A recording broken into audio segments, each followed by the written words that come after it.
Mungu akubariki sana. Amen. Naamini kwamba leo ni siku njema. Ninaomba mtu mmoja angalau watoto wasitembee kwa barabara.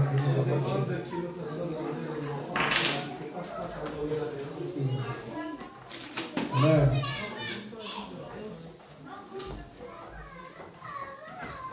Mbele ya kuhubiri ninapenda kuambia kwamba unaona absence ya pastor wetu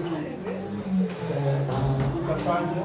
Avant de prêcher, j'aimerais vous dire que vous avez constaté l'absence de notre pasteur de Kassanga. Il est allé visiter une église de Nord. Amen. Il a un problème qu'il est allé résoudre là-bas. Il a fallu qu'il soit avec eux là-bas. Mais sa femme est là. Amen. Nashukuru sana kuona sekretari wetu Mchoku. J'ai béni encore énormément pour voir notre siku mingi nilikuwa tukutana. Beaucoup de gens ne s'est pas vu. Na hivi nafurahi zaidi sana. Mais je suis énormément dans la joie. Na ninashukuru sana kumuona mtoto wangu Musa. Et je suis aussi dans la joie pour voir mon fils Moïse. Aliniagaga anaenda kufanya injili lakini ngana mngojea arudi. Il m'avait promis qu'il allait partir pour propager l'évangile et je l'attendais qu'il revienne. Na Mungu akubariki sana Musa. Et que Dieu te bénisse Moïse. Ninakumbuka sauti yako ya kuimba mpaka ningali na ngojea kuja uniimbie tena. Je me rappelle de la manière dont tu chantes et jusque maintenant je t'attends que tu viennes chanter encore. Amen. Amen, amen. Na Mungu akubariki sana Bwana Pasia. Et que Dieu nous bénisse frère Pasia. Kwa miongoni mwetu d'être parmi nous. Je sais que nous sommes dérangés par le travail, mais vous faites quand même de votre mieux pour être là. Amen. Amen.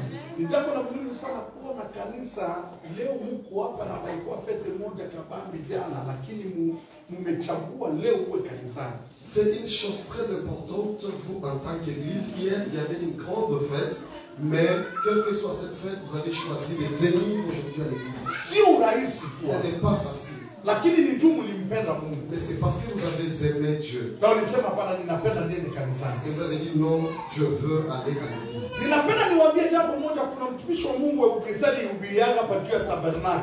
Et je voulais parler quelque chose sur ce que le serviteur de Dieu avait prêché ici, sur le tabernacle.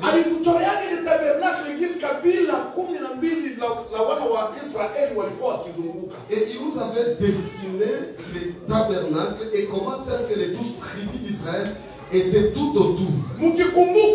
Si vous vous souvenez, du côté sud, il y avait 3 tribus. Et au nord, il y avait 3 tribus. Et à l'ouest, il y avait 3 tribus. Et à l'est, il y avait aussi 3 tribus.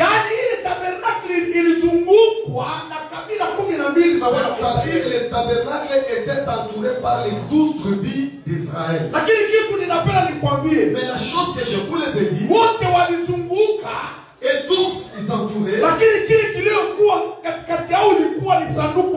Mais ceux qui étaient parmi eux, c'était l'arche de l'alliance. Ils étaient entourés, ils avaient entouré. Mais je viens chez toi pour te dire. Tu peux être haïtien. Tu peux être congolais. Tu peux être ivoirien. Tu peux être mais tous nous entourons. C'est la parole de Dieu. Le nom de Jésus. C'est pourquoi nous sommes ici. Nous sommes différents d'être libres. Mais celui qui est au centre, c'est Dieu. Amen.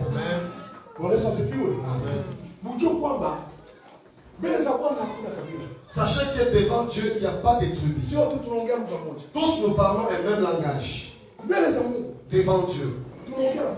Parlons un même langage. C'est-à-dire devant Dieu, lorsque vous le priez, lui il t'entend dans un même langage. Mais si vous n'êtes pas avec lui, c'est là qu'il écoute ta prière comme quelque chose qui le dérange devant lui. Lorsque vous n'êtes plus avec Dieu, ta prière devant Dieu devient un dérangement. Amen. Amen, amen. Bwana Yesu asifiwe. Que Jésus soit loué. Je tuko pamoja. Puisque nous sommes ensemble. Mnabarikiwa moyo ambao mliopatikana mahali. Vous êtes bénis, vous qui êtes insidieux. Mungu awabariki sana. Que Dieu vous bénisse énormément. Acha niwaambie jambo moja. Laissez-moi vous dire quelque chose. Nilikuwa naongea na mtumishi Salomo sasa. J'étais en train de parler avec le serviteur Salomon tout de suite. Nikasema kwetu, J'ai dit chez nous, watu wanaenda kanisani kwa imani. les gens partent à l'église avec la foi. Unaona wako ndani ya magumu.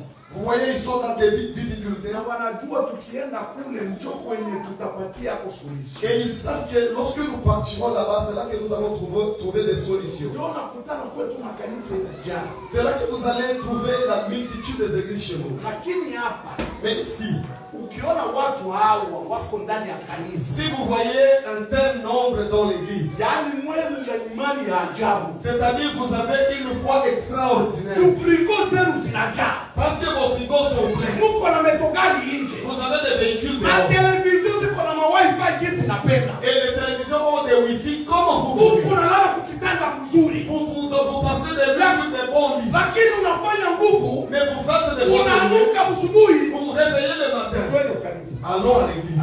Mungu awabariki. Alors que Dieu vous bénisse avec la vie. Sio rahisi. Ce n'est pas aussi simple que ça. Mimi nakwambia sio rahisi. Ce n'est pas aussi simple.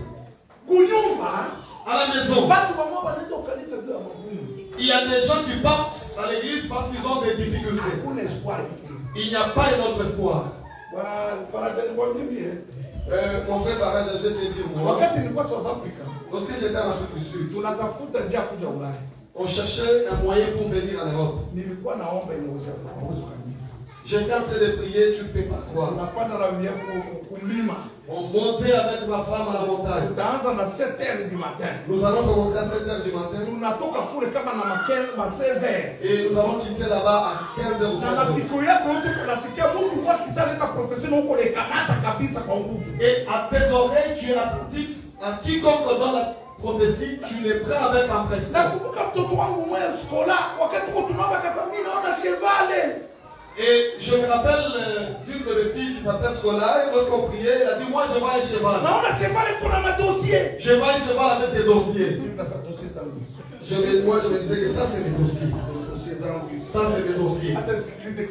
Laisse-moi écouter l'explication.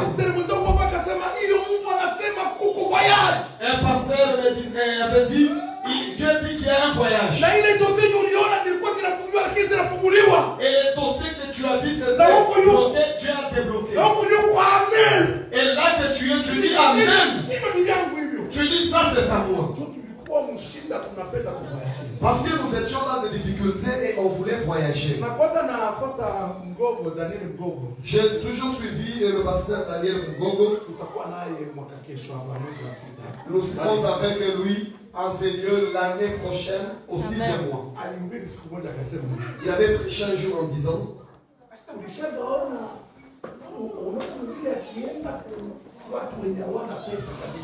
vous savez, lorsqu'un prédicateur va prêcher à quelque part où les gens n'ont pas suffisamment de moyens, lorsqu'il commence à prier, beaucoup de gens tombent.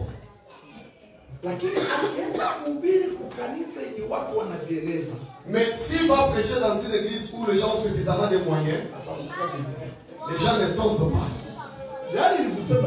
C'est-à-dire quoi? La pauvreté aussi, c'est un esprit impur.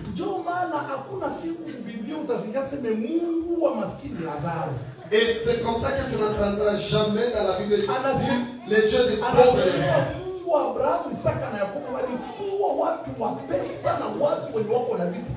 On dit toujours les dieux d'Abraham, Isaac et de Jacob. C'était des gens puissants avec beaucoup d'argent. On ne peut pas dire les dieux de Baratimé. On va dire les dieux de Salomon. Parce que lui, c'est Dieu qui n'est pas pauvre. Et avant de Dieu, je voulais vous dire. Colossiens 13, et que la parole de Dieu demeure à vous dans la plénitude. Lisez la parole de Dieu. Jour et nuit. Lorsque vous lisez la parole de Dieu, elle vous ouvre des choses. Et Dieu vient s'asseoir en vous. toute la pensée que tu penses, yanaenda mbele. elle s'avance. Amen. Watu wanaandika kwa najiuliza pastor yasema kitu cha nini? Les gens se posent des questions, mais les pasteurs ne nous ont pas encore donné le thème. Ukienda kwa restaurant wanakupatia kwa starter. Et lorsque vous allez à un restaurant, on vous donne ce qu'on appelle l'entrée. Hapa ndio kwa wewe ndio unakula kwa restaurant. Et les papas que vous connaissez, c'est l'entrée. On te donne d'abord la soupe et des pains de pain. Et toi, tu commences à manger, tu dis, est-ce que c'est tout que j'ai commandé? Là, je vous donne, c'est la base. Les repas complets, il vient. Amen. Que Jésus soit loué. Que Jésus soit loué. Est-ce que nous pouvons acclamer pour la parole du Seigneur?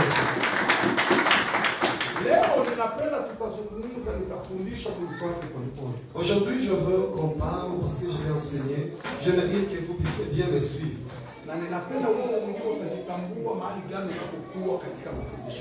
Et toi-même, tu vas t'identifier où est-ce que tu es dans cet enseignement. Et notre thème aujourd'hui, c'est 4 esprits. 4 cœurs.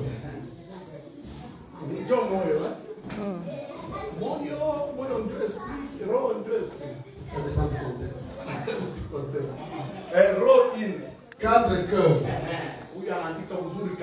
4 types de cœurs. 4 types de cœurs. Amen. Amen. Nous allons nous tenir debout et nous allons lire. Qui va nous lire en Swahili?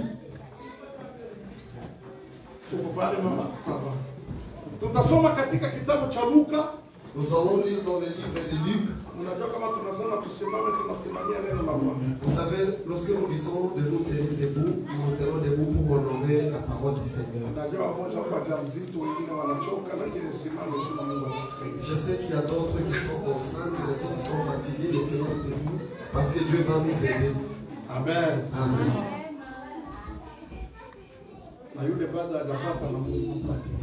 Et celui qui n'a pas encore trouvé, que Dieu lui donne. Amen. Luc chapitre 8, c'est mon 5e verset. Je lis le livre de Luc, chapitre 8, verset 5. Nous lisons dans le nom puissant et glorieux de Jésus-Christ de Nazareth. Amen. Un semeur sortit pour semer sa semence. Comme il semait, une partie des semences tomba le long du chemin.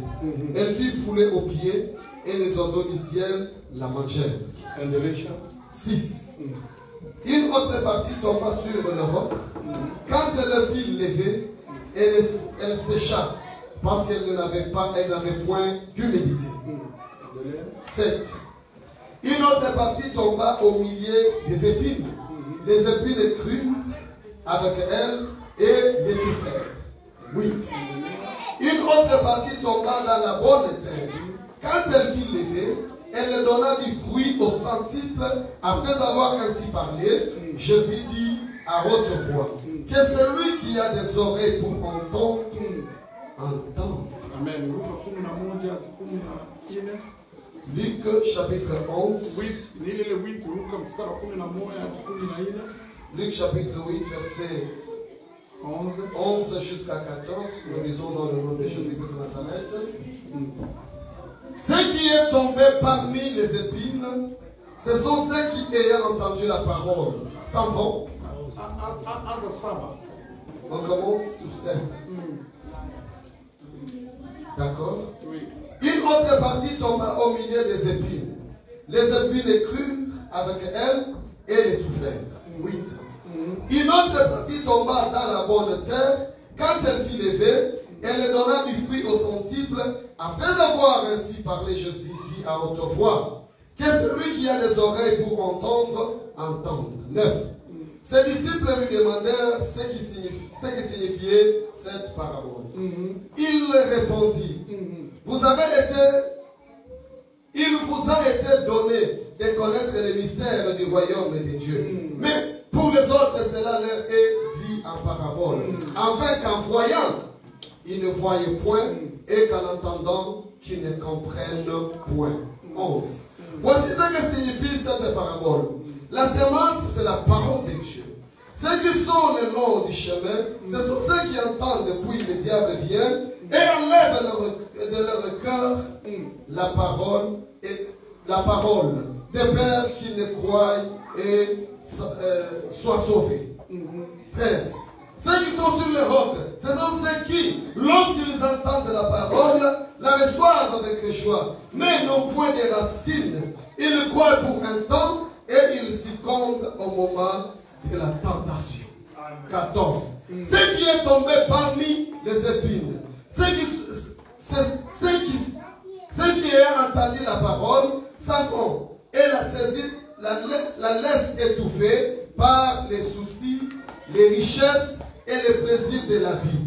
Et ils ne portent point de fruits qui viennent à maturité. 15. Ce qui est tombé dans la bonne terre, ce sont ceux qui ayant entendu la parole avec un cœur honnête et bon, la retiennent et portent du fruit avec persévérance. Telle est la parole de Dieu. Amen. Amen. Kwa Kiswahili atatusomea Timotheo wa kwanza sura 1 na mstari wa 5. Tout d'abord, nous sommes toujours Timotheo wa kwanza sura 1 mstari wa 5. Tunasoma Timotheo wa kwanza sura 1 mstari wa 5 nasema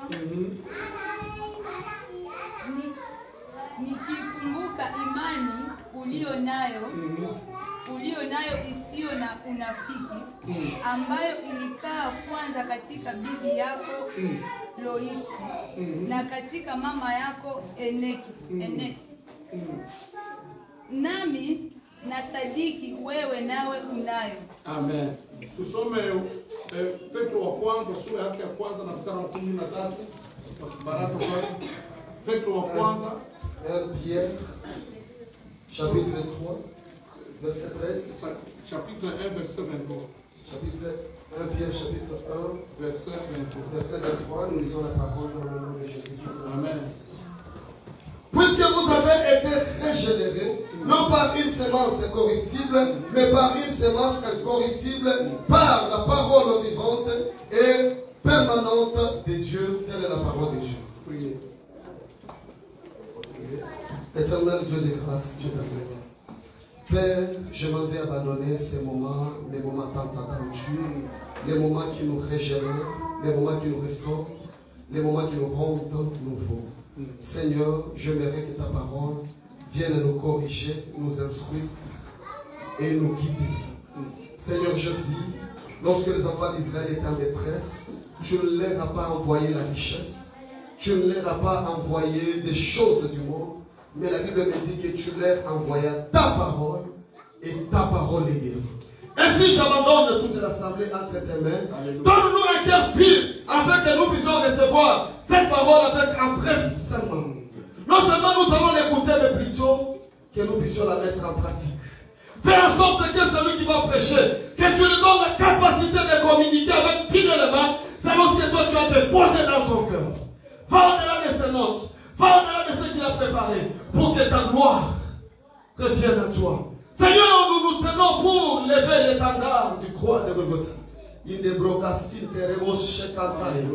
Pour que ta parole soit sur nous et que ta parole soit pour nous un pain de vie. Amen. Seigneur Jésus, à qui irions-nous? C'est à toi où nous retrouvons la parole de vie, la parole qui nous sauve, la parole qui nous guérit, la parole qui nous bénit, la parole qui nous sauve dans des péchés. Fais en sorte que ton objectif soit atteint à travers ton serviteur que tu vas utiliser. Utilise-le puissamment, mais avec, Seigneur, toutes tes ailes, dans le nom puissant et glorieux de Jésus-Christ, que nous avons ainsi prié, et toute l'assemblée va dire Amen. Amen. Nous acclamons pour la parole du Seigneur. Vous allez me donner les tableaux. Amen.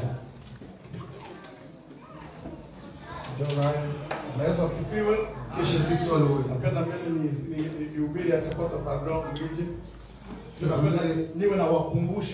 Je voulais vous rappeler des choses. Ce que nous avions lu au Seigneur. Amen.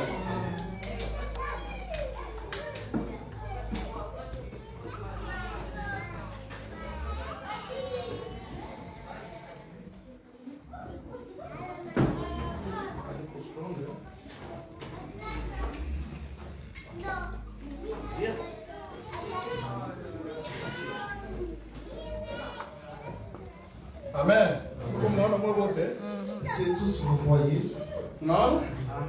Amen. Amen. Nilikamata muda sana kwa kuchora mpaka Yesu kaitoka. Ça m'a pris beaucoup de temps pour dessiner. Naona si hatujaanza kuchora. Vous savez, nous qui ne savons pas Lakini dessiner, Mungu ni mwema. mais Dieu est merveilleux. Hapa nimechora roho nne. Là, j'ai dessiné 3 types de cœurs, Nne 4 types de cœurs, na nikazitia manamba. et j'en ai énuméré. Sikiliza, Biblia inasema hivi. Écoute, la parole de Dieu dit ceci. Yesu akatoa mfano ajili ya mpandaji. Dieu donna une parabole concernant les semeurs. Mpandaji alikuwa na mbegu Le semeur avait sa sémence, na hizo mbegu akazitupa. et cette sémence, il l'a jetée. Biblia ikasema hivi. La Bible dit ceci. Pakawa mbegu zimoja Il y avait une partie zikaanguka kwenye udongo mkavu. qui était tombée sur la terre sèche. Na ule udongo ulikuwa ni mahali watu wanapita kila mara. Et cet endroit, c'était un endroit où les gens passaient. Unajua mahali kwenye watu wanapita kila mara, ule udongo unafika unakamata forma kwa ngumu sana. Vous savez, l'endroit où les gens passent toujours, cette terre a l'habitude de se compacter et de bien dur. Na hiyo mbegu ikaangukia ndani ya njia. Et cette semence tomba le long du chemin. Na Biblia inasema, Et la Bible dit, na ndege akaja et les oiseaux du ciel na akachukua hiyo mbegu et prirent ces semences, akaila akaenda nayo.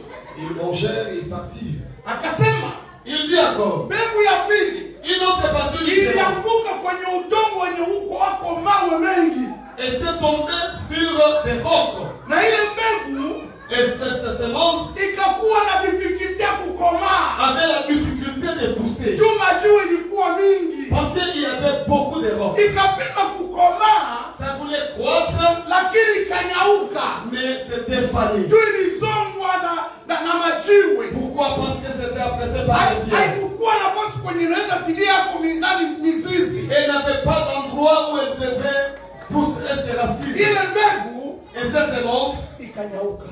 avait fané. Akaendelea kusema ingine mbegu Il a continué à lire d'autres semences. ikaangukia udongo wenye kwa miba, Et cette semence était tombée sur la terre où il y avait des épines. na wakaanza komaa pamoja na miba. Et ça croissait ensemble avec des épines. Lakini walipoanza komaa, Et lorsqu'il croissait, ikafika muda moja à un certain moment, ile mbegu ikazongwa cette semence était tourmentée. na haikufikiria kukomaa ili itoe matunda inaweza kuliwa. Ça n'est pas arrivé à l'âge de la maturité pour porter des fruits qui peuvent être mangeables. Na ikaishia pale Et vile. c'était fini par Na là. udongo wa ile Et la 4e sorte de terre, mbegu ilifika où la semence y était tombée, na ikaingia ndani ya udongo et il était entré dans la terre. na ikasimama ikaanza kuota, Et ça a commencé à germer. na hiyo mbegu ikatoa matunda, Et cette semence a na porté des watu fruits. wakala kwenye hiyo matunda. Et les gens mangeaient de ces fruits. Wanaweza sifiwe. Ndio kisi Biblia ilisema. C'est comme ça que la Bible dit. Hapa ninapenda nifungue kidogo ajili tuzungumze zaidi sana ajili yake. J'aimerais développer ici pour qu'on parle un peu sur ces choses. Amen. Amen. Amen. Amen. Amen. Mungu akubariki sana Martha. Que Dieu te bénisse, Martin. Wakati nilimwona Martha asubuhi, Lorsque je vis Martin le matin, nikasema kuna mtu anakuja na chaguliwa. je dis qu'il y a des gens qui sont choisis. Kila mara nikiona mtoto kama vile yeye anakuja anajiuliza, mimi wakati nilikuwa vile walikuwa wananiita rasta. Et chaque fois que je vois des gens déjà comme ça, je me dis, moi à son âge, je m'appelais Rasta. Nilikuwa kabisa mguruguru sana. J'étais un troubadour. Hivi Martha uko na miaka ngapi? Martha ushapitisha 20? Martin, tu as combien d'années maintenant? Anasemaje? Baba anashusha miaka kidogo anapandisha. Il baisse un peu les années ou il les augmente. Nilizaa na miaka 19. Moi, j'avais mis au monde avec 19 ans. Miaka 19. À 19 ans. Ndio nilizaa. C'est là que Sasa j'ai nikimuona yeye vile namuona iko ndani ya kanisa ili wakati mimi hivyo niko ndani ya baa.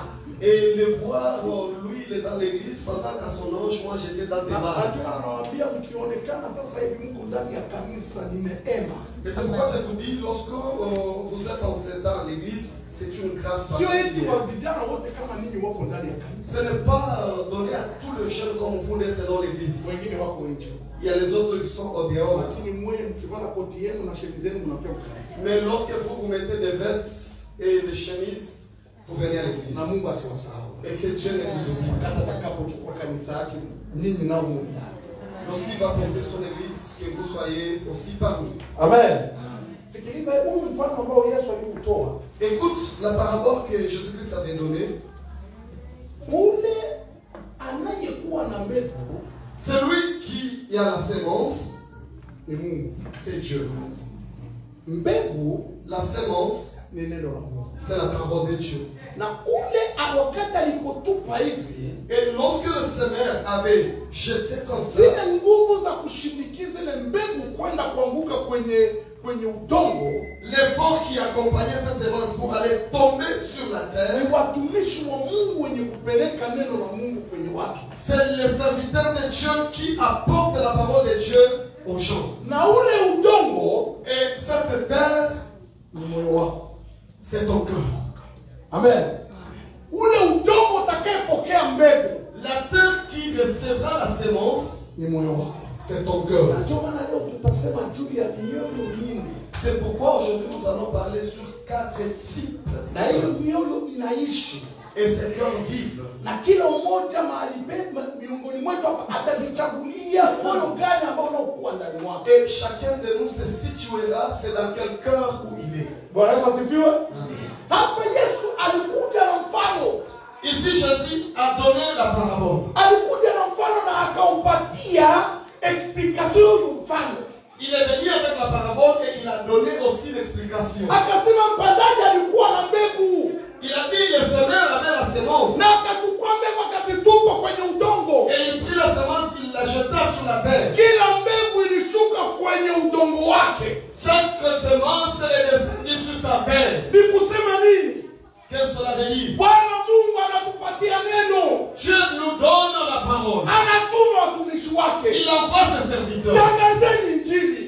Annoncer l'évangile. Na kila injili inaanguka kwenye moyo wa kila mmoja. Et chaque évangile tombe sur le cœur de tout un chacun. Sikiliza, tutaanza na moyo wa kwanza. Écoutez, nous allons commencer par le premier cœur. Biblia inasema sema mbegu iliyoanguka katika njia ndani ya barabara. Et la Bible dit la sémence qui est tombée le long du chemin. Yaani explication ikasema hivi. Et son explication vous le dit aussi. Ule moyo C'est ce cœur. ulipokea ile neno. Il a reçu cette parole, Lakini mais haukuikaa. il n'a pas retenu. Ndege akaja Les oiseaux sont venus, akapeleka. il a emporté. Ndege ndani ya context hii ni shetani. Et les oiseaux dans ce contexte, c'est le diable. Shetani anakuja kuchukua lile neno, Le diable vient prendre cette parole, analipeleka. il l'a amené. Nikupenda kusema nini? Qu'est-ce que cela veut dire? Watu wanahubiriwa. Les gens on leur prêche. Mtu mwenye anakuwa na roho hii Et quelqu'un qui est tel que anasikia neno la Mungu, il écoute la parole de Dieu, lakini haitiki lile neno la Mungu. mais il n'accepte pas cette parole. Bwana Yesu asifiwe. Que Jésus soit béni. Anasikia neno la Mungu, Il écoute la parole de Dieu, lakini hakwanga analikubali. mais il n'en met pas en pratique. Hakwanga analikubali. Il n'accepte pas. Kuko mtu mwenye anaweza kumhubiri kwanza asubuhi mpaka magharibi, Il y a des gens pour qui tu peux prêcher depuis le matin jusqu'au soir. lakini unakutana huwezi kusikia neno lile. Mais vous trouvez, il n'écoute pas cette parole. Kwa kuwa tukisoma, Parce que si nous lisons, unaweza kututilia Warumi vous pouvez nous placer Romains, sura yake ya 10 na mstari wa 17. Romains chapitre 10, verset 17. Sura yake ya 10 na mstari wa 17. Tusome kidogo. Romains chapitre 10, verset 17, la Bible, la parole de Dieu. Angalia zinasema. Ainsi, la foi vient de ce qu'on entend. Yaani imani huja kwa yale Et unayoyasikia. ce qu'on entend vient de la parole de Christ, telle la parole de Dieu. Sikiliza. Écoute, Ataongeza vitu mmoja. je vais ajouter quelque Wanasema chose. imani huja kwa La foi vient kwa kusikia neno.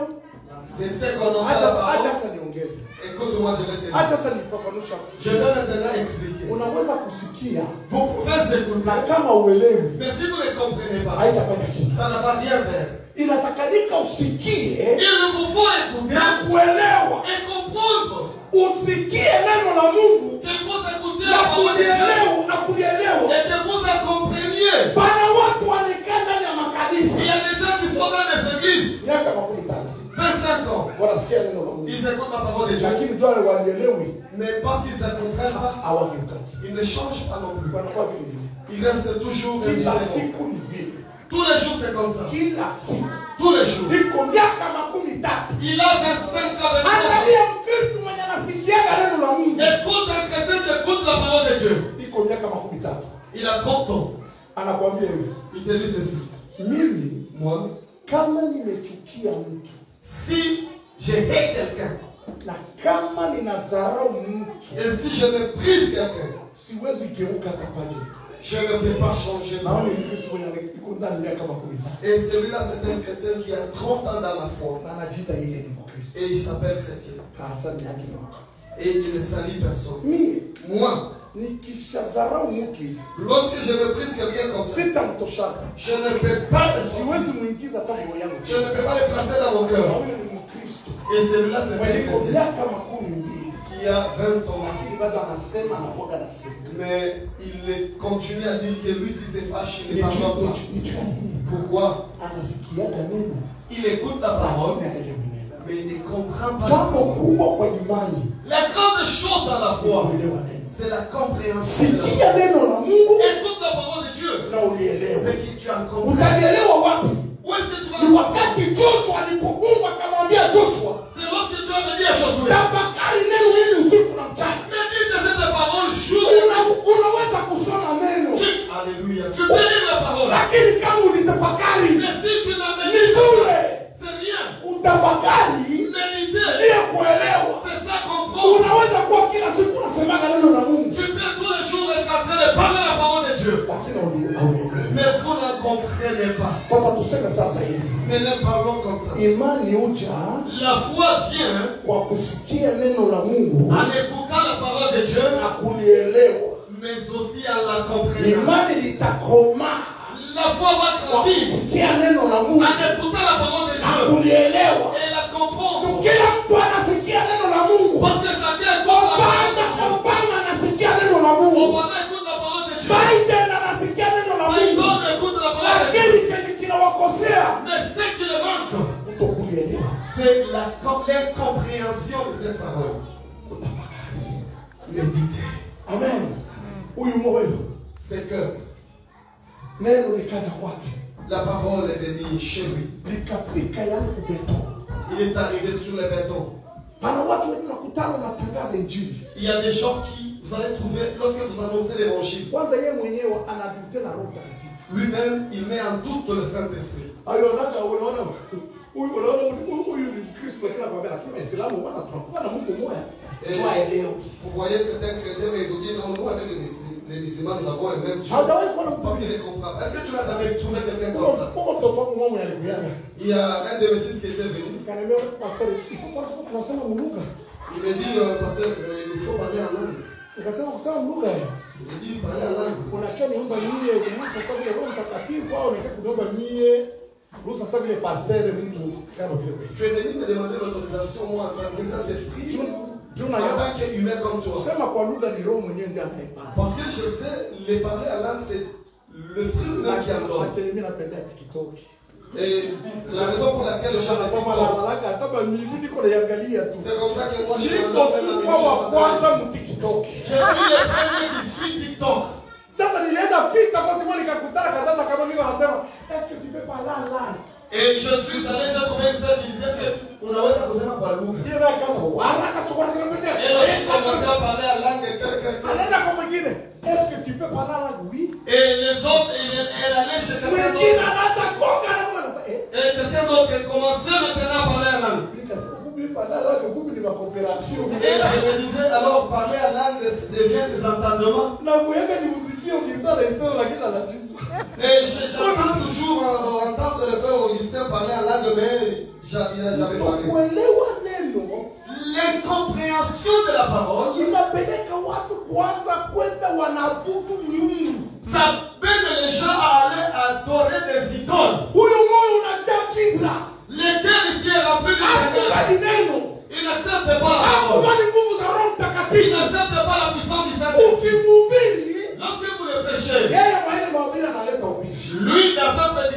il commence à réviser. Moi, quelqu'un m'a dit, pasteur. Quelqu'un est venu me dire, pasteur, Et il m'a lui, Dieu, il avait maudit le serpent. Il a dit, serpent, tu ne marcheras pas ton ventre. Et tu mangeras de la poussière. Et il m'a dit, pasteur, les serpents de ces jours sont en train d'avaler des chefs. Et si tu ne regardes pas bien, l'homme en entier, il peut l'avaler. Et si vous suivez avec lui comme ça, tu peux prétendre qu'il est dans la vérité.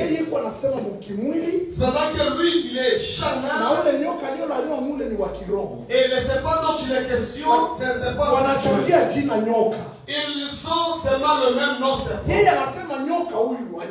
Lui, il parle du serpent physique. Mais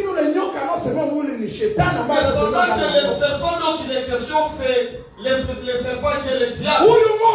C'est que il n'accepte pas la parole de Dieu. Il est dans l'église des années, mais il ne grandit pas. C'est le premier qui va commencer à bouger les gens. Parce que l'Esprit de Dieu, la parole de Dieu ne passe pas. Il écoute la parole. Et les gens n'aiment. Les cœurs qui est rempli du ténèbres. Et le deuxième cœur que Jésus-Christ nous parle, les petits pointillés verts, c'est ça la sémence. Et est-ce que vous voyez, c'est des rocs. Cette graine est venue tomber sur des rocs. Pour que les racines s'enfoncent sous la terre, il est difficile. Amen. Pour que ça s'enfonce là-bas, c'est un problème. Maintenant, écoute ce que Jésus-Christ nous a dit. Cette semence qui est tombée sur une terre pleine de rocs. Placez-nous le verset. Luc chapitre 8, verset 13, nous lisons dans le. Nous allons écouter comment celui-ci, comment il est. Ceux qui sont sur les rocs, ce sont ceux, lorsqu'ils entendent la parole. Ceux qui sont sur les rocs, ce sont ceux qui, lorsqu'ils entendent la parole,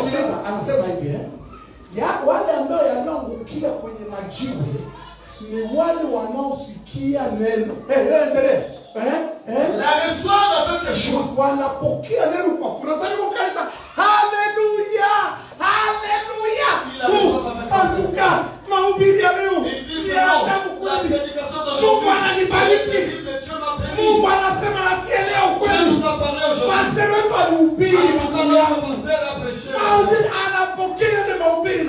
Il reçoit cette prédication avec joie.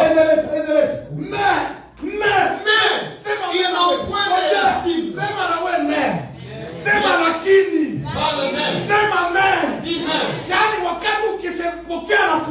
C'est-à-dire lorsque vous en recevez avec joie, il y a un mais.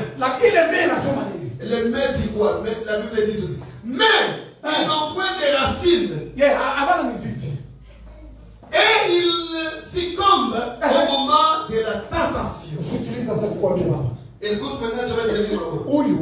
Celui-ci, lorsqu'il reçoit la parole, il reçoit avec joie. Alléluia. Aujourd'hui, je suis Alléluia. Alléluia. Mais lorsqu'il y a la tentation, lorsqu'il y a des épreuves, parce que les racines ne sont pas foncées dans la terre, ils tombent.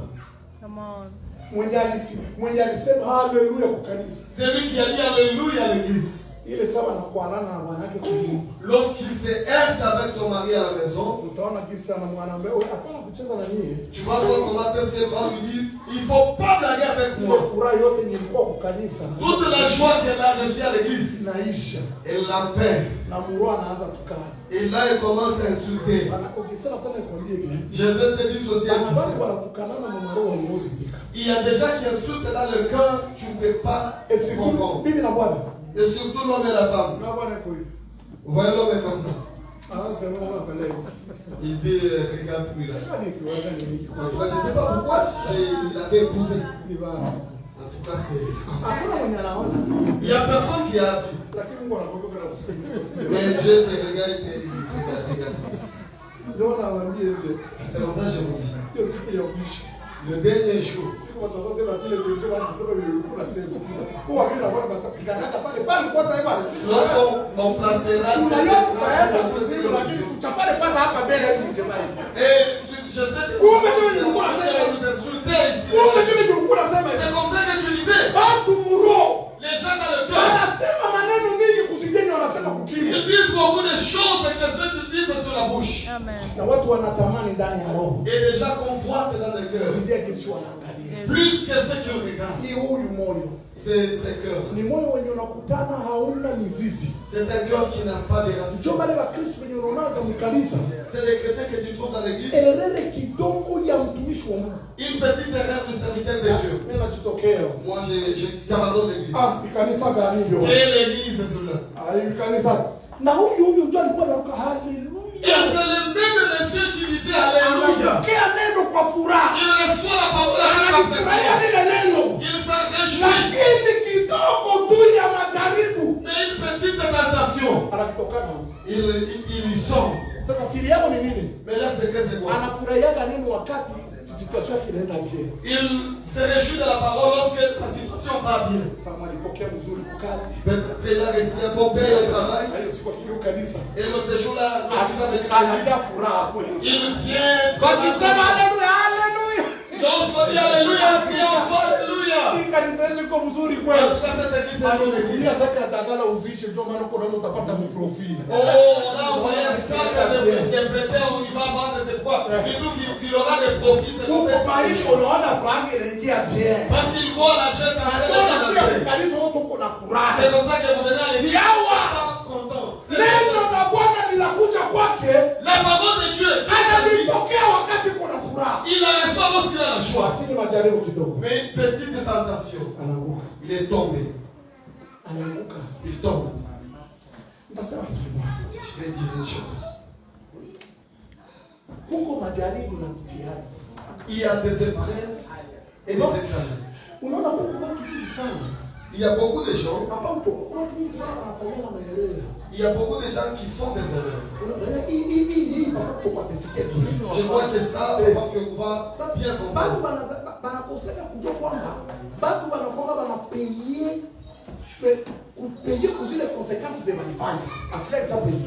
Les gens ne savent pas s'ils doivent payer sur les conséquences qu'ils ont fait. Mimi naokoka. Moi, je crois. Lakini fanya usharati. Mais j'ai connu l'adultère. Nikapata sida. J'ai reçu le sida. Utapea. Tu vas en payer. Itapikala. Ça va rester. Hayo kusema tu naokoka. C'est pas parce que j'ai cru Ndio sida inatoka. que le sida va quitter. Le sida reste. Inakuwa ni vitu vingi ulifanya konsekansi gani ndio sida. C'est la conséquence des choses que tu as faites. Bakristo wengine Mais beaucoup de chrétiens. wanaanza leta vyake vyenye alifanya vinaanza kutoa mretu unasema ni majaribu. Et lorsque ceux qui avaient fait leur revient en retour, ils disent que c'est une tentation. Vous savez, nous les chrétiens, nous avons beaucoup d'épreuves. Nous, non, frère. Tu avais fait le mal et c'est mal. C'est le retour des mauvaises choses que tu avais fait. C'est ça. C'est il y a des choses que tu te retournes, tu vas faire une comparaison avec il te dit, volons cet argent.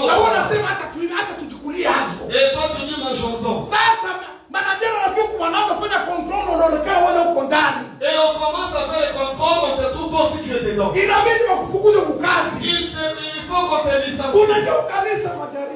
Et tu viens à l'église, tu dis, Ça, c'est des épreuves. Tunamuomba Mungu tuko na majaribu. Nous prions Dieu, mais nous avons des épreuves. Majaribu ilituingilia baraka shetani. Hapana, ni nini ulifanya bila kurudilia? Nous avons contracté des épreuves. Et donc le diable, non, c'est des choses que tu as faites. Majaribu Les épreuves na mitihani et les examens.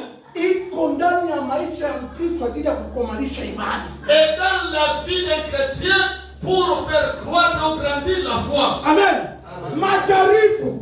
Les épreuves. Majaribu nakuja hivi tu. Les épreuves viennent comme ça. Ndio kuko hivi. Papa que vous comme ça. Mtu mwana kia koko. Quelqu'un vient toquer à la porte. Coco. Anasahau walikuwa wanampatia address kumbe haiko jo ile anakabata address ndiko wrong. C'est-à-dire, il s'est perdu l'adresse, il a pris notre adresse. Mzee kufunguna na namba cha mjini. Et lorsque papa que vous ouvre, il commence à recevoir des insultes. Anaanza chambiwa, anaanza chambiwa. On commence à l'insulter, on commence à l'insulter. Kisha kama alikuwa hapana, unisamee haiko wewe. Et après, c'est après qu'il se réveille, non, je me suis trompé, c'est pas toi. Papa mtu kwa tasema jaribu. Et papa que vous dira que ça, c'est des épreuves. Fanya kitu. Je n'ai rien fait. Sikufanya chochote. Je n'ai rien fait. Lakini jaribu. Mais les épreuves me sont arrivées. Ça, c'est des épreuves. Hiyo ndio jaribu na mitihani. Ça, c'est ça, des épreuves et des examens. Hayo yote anakuta ndani ya Mkristo. Tout ça, ça vient dans la vie des chrétiens kuonyesha kwa lere yako ya imani. pour montrer ta valeur de la foi. Imani haitapata valeur kama ina majaribu na mitihani. Et la foi ne va pas avoir la valeur si ce n'est que par des épreuves et des Ni sawa examens. sawa C'est de la même manière que l'or. haikuwagi na valeur kama yapita moto. Et n'a pas de valeur si elle n'a pas encore Wakati passé dans le inapita feu. moto, Lorsqu'il passe dans le feu, sasa pale wanaona hii oro iko pii. c'est alors qu'on verra que c'est Na mort et puis. imani yako Et ta foi aussi. itaonekana ni imani kubwa wakati unapata mitihani na majaribu. C'est la vie grande lorsque tu auras des épreuves et des examens. Wanaweza kujua Que Jésus soit na loué. kuna wengine ni Wakristo wanapenda kusema Et il y a d'autres que les chrétiens veulent dire. mateso La souffrance. na dhiki, La souffrance. Les manques. La tribulation. na persecution. La tribulation et la persécution. Mateso La tribulation na dhiki et la persécution. hii inakuja watu kwa Mkristo. Ça vient toujours chez les chrétiens. Hivi ni vitu wenye Wakristo wanazaa sana wanavichanga. Parce que c'est des choses que les chrétiens veulent mélanger. Mateso mzemtoko La tribulation na dhiki ni hii. et la persécution. Leo nilikuamkia wewe. Aujourd'hui, c'est pour toi que je suis Ni venu. hii. C'est ceci. Ukiokwepa hapa Ukiyokwela. ukazi wanamwambia Au travail, on le dit. hapa tunapata mission moja Ici, on a une mission. na hivi manajera yue kule la. Et les managers ne connaissent pas, on peut en profiter. Nitakuwa nasema hivyo. Mimi ni Mkristo. Et que vous dites, non, moi je suis un chrétien. Et moi, je ne peux pas faire ça. Juu ya imani yako À cause de ta foi, unateseka. tu commences à être persécuté. Kadala Parce que tu as refusé. itafanya nguvu mpaka utoshoka kazi. Nous allons faire de notre mieux jusqu'à ce que tu seras Ni licencié. juu ya imani yako. C'est à cause de ta foi. Ulikatala tu mimi na muamini Mungu. Tu as refusé parce que moi je crois en Siwezi Jésus. kufanya hiki. Je ne peux pas faire Na ça. ndio maana dhiki zinakuja kwa watu C'est comme ça la persécution vient chez les gens. juu ya imani. À cause de la Ndio foi. maana Biblia inasema C'est comme ça la Bible dit. watawaua ajili ya neno langu. Ils vont vous persécuter à cause de ma parole. Utateswa ajili ya imani yako. On va vous persécuter à cause de ma Yaani foi. unateseka C'est-à-dire vous juu ya souffrez imani tuko nayo. à cause de la foi que vous avez. Bwana Yesu asifiwe. Que Jésus soit loué. Bwana Yesu asifiwe. Que Jésus soit loué. Huyu moyo C'est que ni moyo unajaa na jiwe. c'est un cœur rempli de pierres. Haina nafasi neno la Bwana likomae ndani. La parole de Dieu n'a pas de place. Pourquoi? Ajili ya nini? Pourquoi? Atakuwa ukanisa kama uko na furaha. Il viendra à l'église lorsqu'il a la joie. Kama ana furaha atakuwa kanisa. S'il n'a pas la joie, il ne viendra pas à l'église. Akikuwa na furaha, akikuwa kuwa watu wanakutana iko mkanisa. Il y a des gens qui Hiyo viennent siku dans alikuwa na l'église. furaha kweli. Le jour où il a la joie, Lakini kwa kitu kadogo mais une petite chose. kuna mkutano iko nje iko nakuja magumu. Et vous allez le trouver dehors en train de des pointes et des points. Toi, tu ne me connais pas. Moi, je ne badine pas même déjà comme vous. Je peux te nettoyer maintenant là. Je peux monter sur toi sur TikTok. Tu commences à t'insulter des choses que tu ne peux pas comprendre. Une petite tentation, il est tombé. Amen. Et le troisième cœur, c'est la semence qui est tombée. Et cette semence est tombée sur la terre. Sur cette terre, il y avait des épines. Sur cette terre, il y avait des épines. Et ça a commencé à germer sur cette terre. La Bible dit ceci. Et tous, ils commençaient à germer ensemble. Et les épines. Et la semence. Et tous poussaient ensemble. Mais il y a eu un moment où la semence était étouffée. La semence était étouffée. Jésus-Christ dit ceci. Nous lisons encore. 14. Place-nous 14. La Bible dit ceci. Ce qui est tombé parmi les épines, ce sont ceux qui, ayant entendu la parole, s'en vont et la laissent étouffée par les soucis, les richesses et les plaisirs de la vie. Et ils ne portèrent point de fruits qui viennent à maturité.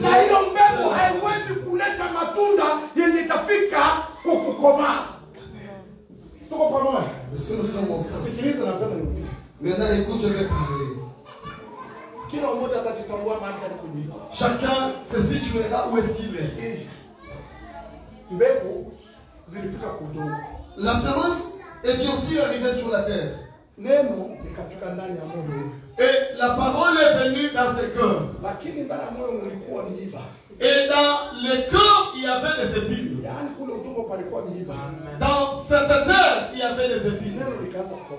Et la parole germait, grandissait. La parole croissait avec des épines. C'est comme ça que Jésus dit.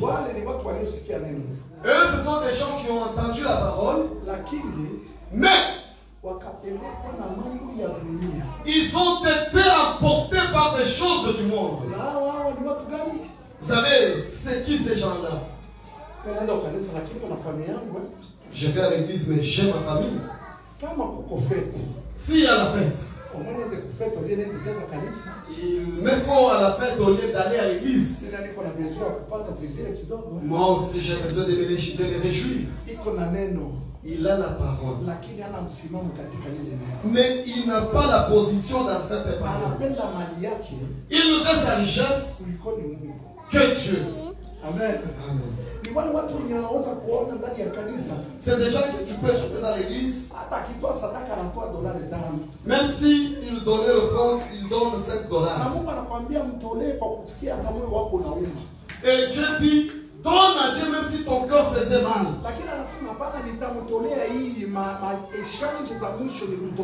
Mais il dit, je vais donner les miettes, les superflus. C'est ce que je vais donner.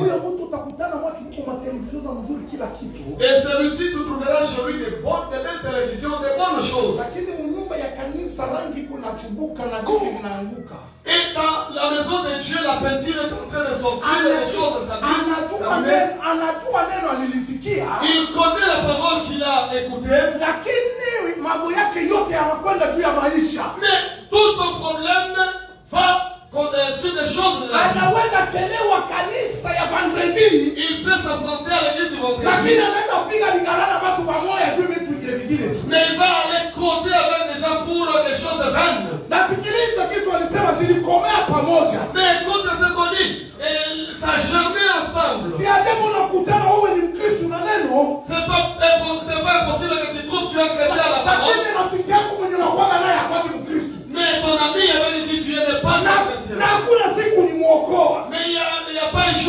Unakutana kila siku rafiki yako hakwani Mkristo. Tu trouves ton ami chaque jour, lui n'est pas chrétien. Kisha watu wanakuambia hivi. Et ces gens-là te disent ceci. Paulo alisema hivi. Paul avait dit. Yaani inatakanika tuwafuate wale wasiokuwa wa Kristo kusudi tuwaokoe. Il nous faut suivre les gens qui ne sont pas chrétiens pour qu'on les sauve. Huko miaka 10 uko na rafiki yako baada ataokoka. Tu as dit ça avec ton ami mais il n'est pas encore sauvé. Unakuwa na mhubiri? Est-ce que tu le prêches? Au kama unamhubiri. Ou tu ne le prêches pas? Lakini mnakoma pamoja. Mais vous grandissez Hakuna ensemble. siku neno lile litakuwa ndani mwako litoe matunda. Il n'y a aucun jour que la parole qui est en toi va porter des fruits. Matunda ya neno la Mungu ndani mwako. Les fruits de la parole de Dieu à vous. Ni wakati unapopatia mtu mwingine. C'est lorsque tu donnes à quelqu'un et que celui-là est sauvé. C'est comme ça que ça porte des fruits. Mais vous trouvez quelqu'un qui dit ceci. Lui, il s'en soucie de sa vie. Il a le souci des choses du monde. Il va aller à l'église ici, il a un nouveau vêtement. Et lorsqu'il met le vêtement, il ne met pas son vêtement pour que sa femme regarde. Il ne met pas le vêtement pour que son mari regarde. Il porte cet habit pour que les gens de l'église sachent que ça dans sa pensée sur la parole de Dieu. Il pense à des choses mondaines. C'est que vous êtes là en train de penser sur des choses du monde. Des choses du monde. Mais le quatrième cœur, c'est le cœur qui a reçu la parole du Seigneur avec joie. Et cette parole s'est placée en lui. Mais celui-là, il est en train de penser des choses du monde. Laisse-moi lire cette écriture. Place-moi Matthieu chapitre 6, verset 25, que la parole de Dieu nous dit ceci. Nous lisons la parole dans le nom de Jésus. Amen. Amen. Matthieu chapitre 6, verset 25. C'est pourquoi je vous dis, ne vous inquiétez pas pour votre vie. De ce que vous allez manger, ni pour votre corps, de quoi vous serez vêtus. La vie n'est-elle pas plus que la nourriture? C'est-à-dire, la vie n'est-elle pas plus que la nourriture? Et le corps plus que les vêtements. 27 nous sortons. Qui de vous parle ces inquiétudes peut ajouter une coudée à la durée de sa vie? Est-ce que Dieu a